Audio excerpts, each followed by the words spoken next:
Sejak 7 Oktober lalu, konflik antara militan Palestina Hamas dan pasukan Israel makin memanas.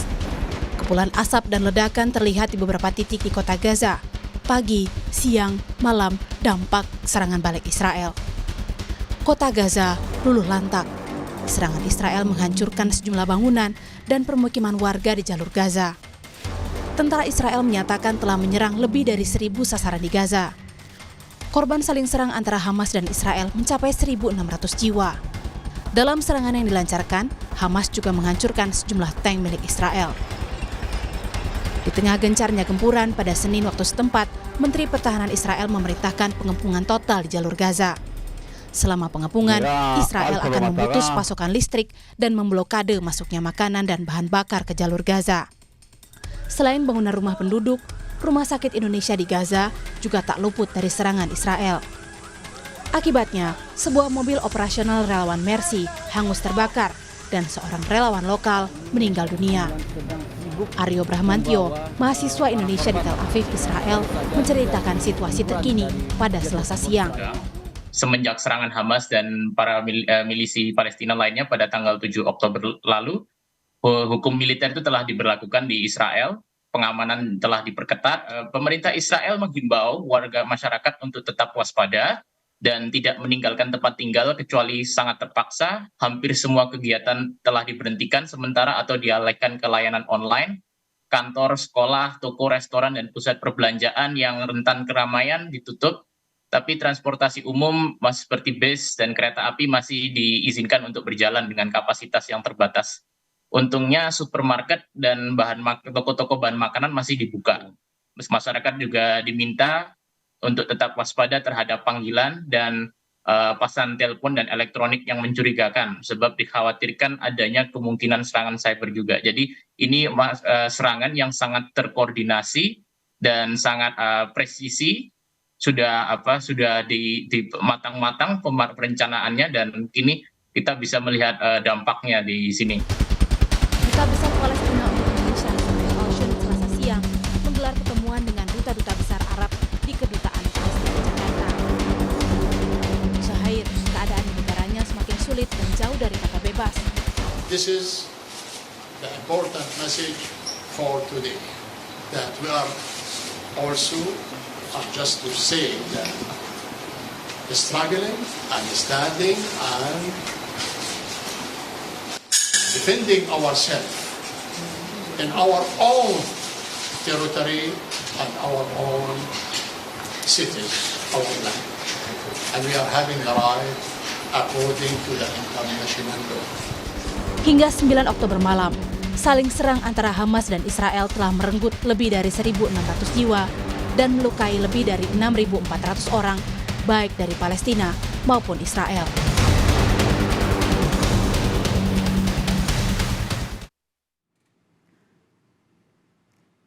Dan saudara, untuk mengetahui perkembangan terkini, kita sudah tersambung dengan Ade Patmo Sarwono, Duta Besar Indonesia untuk Palestina dan Yordania, yang saat ini berada di Amman, Yordania melalui sambungan daring. Selamat sore waktu Indonesia, Pak Ade. Selamat sore waktu Indonesia, selamat siang dari Amman, Yordania. Iya, Pak Ade, bisa diceritakan kepada kami di Indonesia khususnya, situasi terkini di Palestina imbas perang dari Hamas dan Israel saat ini bagaimana, Pak Ade? Ya, seperti hari-hari sebelumnya, situasi dan kondisi di Palestina secara umum masih mencekam, khususnya di jalur Gaza, saling menyerang antara tentara Israel maupun milisi Hamas masih terus berlangsung.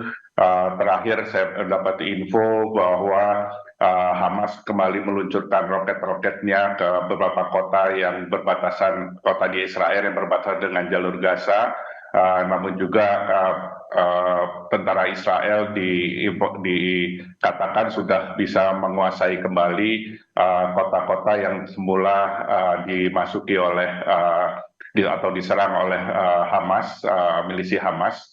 Namun tentunya saya tidak tahu bagaimana kebenarannya, namun yang jelas baku tembak masih berlangsung, serangan udara maupun roket dari Hamas. dan di tepi barat pun juga ketegangan mulai sedikit meningkat.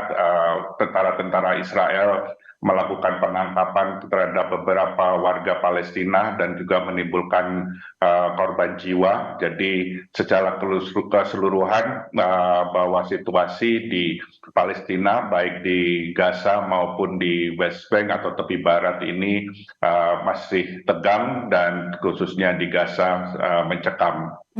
Situasi masih mencekam. Lalu Pak Dubes, bagaimana dengan kondisi warga negara Indonesia di wilayah konflik antara Hamas dan Israel ini saat ini? Yang kami bisa catat bahwa ada 10 WNI yang di jalur Gaza, 5 orang dewasa, 5 anak-anak.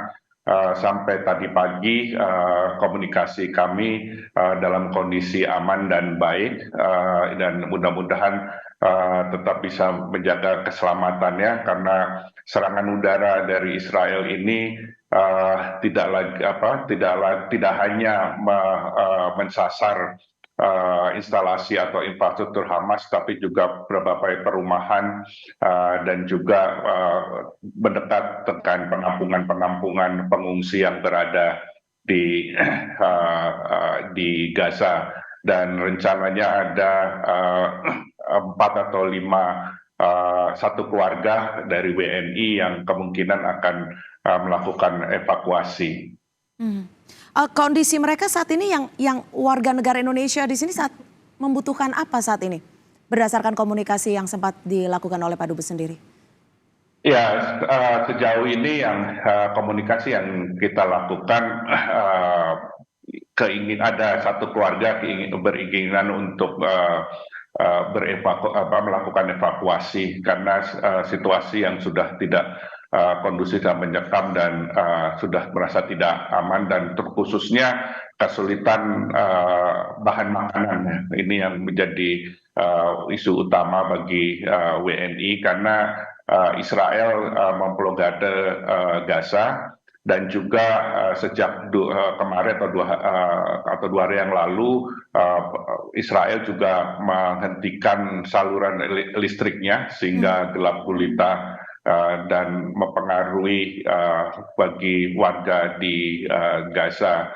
Tapi di sisi lain juga perbatasan dengan Gaza dengan Mesir ini juga masih ditutup karena kemarin juga terdampak kena sasaran serangan dari Israel. Jadi kondisi saat ini sangat sulit, tidak hanya bagi WNI tapi juga sebagai warga Palestina di Gaza. Ya, Pak Dubes, ini tadi Anda menyebutkan bahwa ada satu keluarga yang ingin dievakuasi. Saat ini apakah memungkinkan untuk pemerintah Indonesia membantu mengevakuasi WNI tersebut? Ya, kita berusaha memfasilitasi mereka untuk melakukan evakuasi, meskipun kita berkoordinasi dengan KBRI kita di Kairo, karena mengingat jalur Gaza tadi disampaikan berbatasan dengan Mesir. Satu-satunya akses yang bisa dilakukan adalah melalui Mesir. Kami di sini terus berkoordinasi baik dengan KBRI Kairo, Jakarta, dan juga keluarga yang ingin mengevakuasi. Namun seperti tadi saya sampaikan, perbatasan sampai ini masih tertutup. Baik.